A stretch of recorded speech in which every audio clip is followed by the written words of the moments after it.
How to hide in shelter in Horror Tier 1. In this video, I'm going to show you how you can find shelter and hide on them.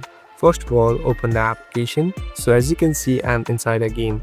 Now you can explore the map first. So here I'm exploring the map, and as you can see, there is a container right here. So go near it, and here you can see this icon. Simply tap on this icon, and as you can see, I've been hiding and I'm inside this container. Now the other enemies won't be able to see me, and I can successfully hide and even trick them. Now in order to get out, simply tap on this button again and you're all done. So you can use this shelter whenever you want and whenever there are problems.